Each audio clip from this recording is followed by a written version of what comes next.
বিসিসিআইয়ের চোখ রাঙানি অন্যদিকে রোহিতের কড়া ডোজ, মাঠে ফিরলেন প্রায় সব তারকা।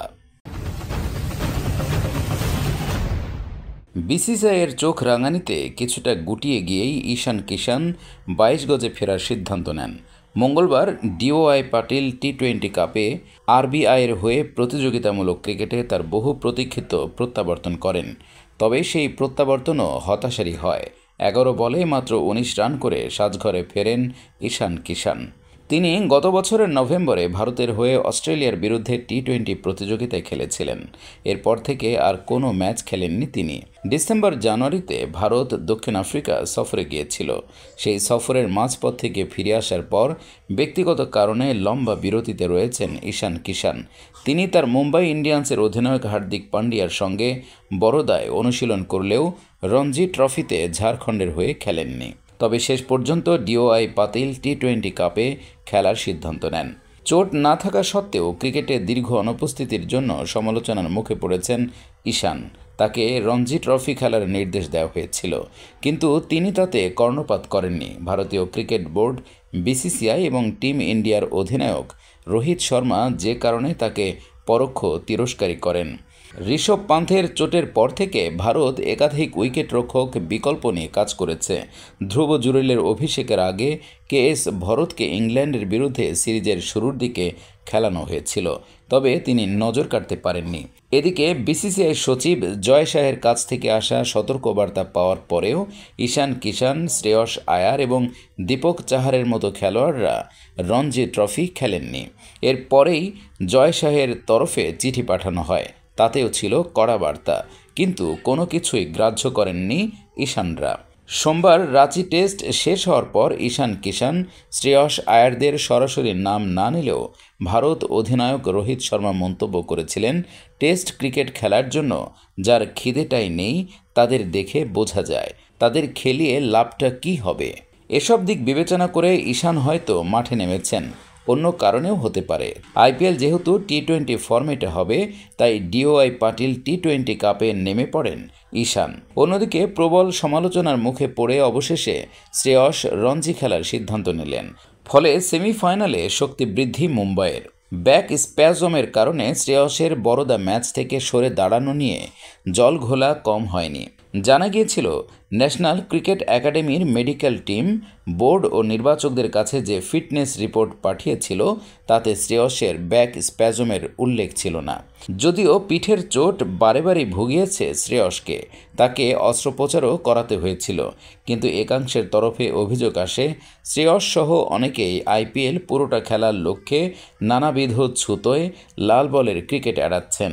2 মার্চ থেকে বিকেসি গ্রাউন্ডে মুম্বাই রঞ্জি সেমিফাইনাল খেলতে নামবে তামিলনাড়ুর বিরুদ্ধে। তার আগে মুম্বাই দলে নেওয়া হলো শ্রেয়সকে। মুম্বাই ক্রিকেট অ্যাসোসিয়েশনকে শ্রেয়স জানিয়েছেন তিনি এখন ফিট, মুম্বাইয়ের হয়ে খেলতে তৈরি। ভারতীয় দল থেকে বাদ পড়ার পর তিনি 2টি রঞ্জি ম্যাচ খেলেননি ফিটনেসের কারণ দেখিয়ে। মুম্বাইয়ের পাশাপাশি শক্তি বৃদ্ধি হলো তামিলনাড়ুর। ওয়াশিংটন সুন্দর ভারতীয় টেস্ট দলে ছিলেন, তবে সুযোগ মেলেনি। ধর্মশালা টেস্ট শুরু 7 মার্চ থেকে। রঞ্জি সেমিফাইনাল 5 দিন খেলা হলে শেষ হবে 6 মার্চ। ফলে সুন্দরকে ছাড়তে আপত্তি করেনি ভারতীয় টিম ম্যানেজমেন্ট। চোট সারিয়ে সাই সুদর্শনও ফিরলেন তামিলনাড়ু দলে।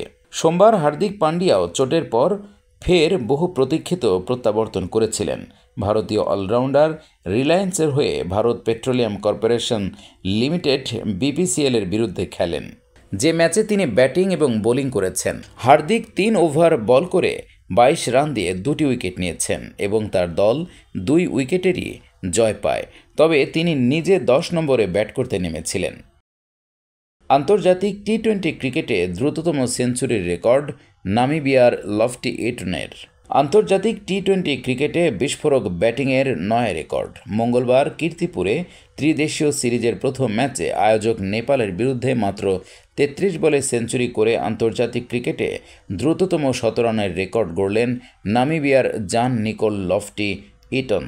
রোহিত শর্মা ও ডেভিড মিলারের 35 বলে আন্তর্জাতিক টি-20 ক্রিকেটে সেঞ্চুরির রেকর্ড ভাঙলেন নামিবিয়ার ব্যাটার ইটন। নেপালের বিরুদ্ধে নামিবিয়া যখন 11 ওভারে 3 উইকেটে 62 রান করে বিপদে পড়েছে, তখনই 5 নম্বরে ব্যাট করতে নামেন ইটন। এরপর নেপালের মাঠে দেখা গেল ইটন সুনামি, শুধু 4 আর 6। শেষ পর্যন্ত 36 বলে 101 করে আউট হন লফটি ইটন। 22 বছরের নামিবিয়ার এই ব্যাটার 11টি বাউন্ডারি, 8টি ওভার বাউন্ডারি মারেন। ইটন সুনামিতে প্রথমে ব্যাট করে নামিবিয়া করে 206 রান। জবাবে নেপাল 186 রানে অল আউট হয়ে যায়। রেকর্ড গড়া সেঞ্চুরির পর ইটন বল হাতে 2টি উইকেটও নেন। 17/0 রাঁচিতে জিতে বিশ্ব রেকর্ড পোক্ত করলেন রোহিতরা। 11 বছর ধরে ঘরের মাঠে অপরাজিত ভারত। এক ম্যাচ বাকি থাকতেই ইংল্যান্ডের বিরুদ্ধে টেস্ট সিরিজ জিতেছেন রোহিত শর্মারা। 3-1 ব্যবধানে এগিয়ে থাকা ভারত ধর্মশালায় পঞ্চম টেস্ট হারলেও ইংল্যান্ড সিরিজ জিততে পারবে না। এই নিয়ে ঘরের মাটিতে টানা 17তম টেস্ট সিরিজ জিতল ভারতীয় দল। আরও পোক্ত হল ভারতের বিশ্ব রেকর্ড। 2012-13 মৌসুমে শেষবার ইংল্যান্ডের কাছে ঘরের মাঠে টেস্ট সিরিজ হেরেছিল ভারত। সেবার অ্যালিস্টার কুকের দল 2-1 ব্যবধানে সিরিজ জিতেছিল। তারপর থেকে ঘরের মাঠে টেস্ট ক্রিকেটে জয়যাত্রা শুরু ভারতীয় দলের। 11 বছর পর সেই ইংল্যান্ডকে হারিয়েই নিজেদের বিশ্ব রেকর্ড আরও পোক্ত করে নিলেন রোহিত শর্মারা। এই সময়ের মধ্যে দেশের মাটিতে 50টি টেস্ট খেলেছে ভারত। তার মধ্যে 39টি ম্যাচে জয় এসেছে, হারতে হয়েছে 4টি টেস্ট। অস্ট্রেলিয়া এবং ইংল্যান্ডের কাছে 2টি করে ম্যাচ হেরেছে ভারত। গত 11 বছরে আর কোনো দল ভারতকে এদেশের মাটিতে টেস্ট ক্রিকেটে হারাতে পারেনি। ভারতের পর রয়েছে অস্ট্রেলিয়া। তারা ঘরের মাঠে টানা 10টি টেস্ট সিরিজ জিতেছিল। 1994 সালের নভেম্বর থেকে 2000 সালের নভেম্বর এবং 2004 সালের জুলাই থেকে 2008 সালের নভেম্বর পর্যন্ত দুবার এই কৃতিত্ব দেখিয়েছে অজিরা। তাদের পর রয়েছে ওয়েস্ট ইন্ডিজ। 1976 সালের মার্চ থেকে 1984 সাল পর্যন্ত মাঠে নামা 8টি টেস্ট সিরিজ জিতেছিল ক্লাইভ লয়েডের দল। 1998 থেকে 2001 পর্যন্ত ক্যারিবিয়ানেরা ঘরের মাঠে টানা 7টি টেস্ট সিরিজ জিতেছিল। 2009 থেকে 2012 পর্যন্ত ঘরের মাঠে টানা 7টি টেস্ট সিরিজ জয়ের কৃতিত্ব রয়েছে গ্রেম স্মিথের দক্ষিণ আফ্রিকারও। ঘরের মাঠে টানা সবথেকে বেশি টেস্ট সিরিজ জয়ের বিশ্ব রেকর্ড রয়েছে ভারতের দখলেই, যা রাঁচিতে আরও পোক্ত করলেন রোহিতেরা। অস্ট্রেলিয়ার সঙ্গে ব্যবধান বেড়ে হল 7। 2016 সালের অক্টোবর থেকে 2020 সালের মে পর্যন্ত টানা 42 মাস ইন্টারন্যাশনাল ক্রিকেট কাউন্সিলের ক্রমতালিকায় টেস্টের 1 নম্বর দল ছিল ভারত। এটাও এক বিশ্ব রেকর্ড। এছাড়া টানা 16টি টেস্ট জয়ের কৃতিত্বও দুবার রয়েছে অস্ট্রেলিয়ার। প্রথম দফায় 1999 থেকে 2001 এবং দ্বিতীয় দফায় 2005 থেকে 2008 পর্যন্ত। তবে 1982 থেকে 1984 সালে লয়েডের ওয়েস্ট ইন্ডিজের টানা 27টি টেস্ট জয়ের নজির রয়েছে।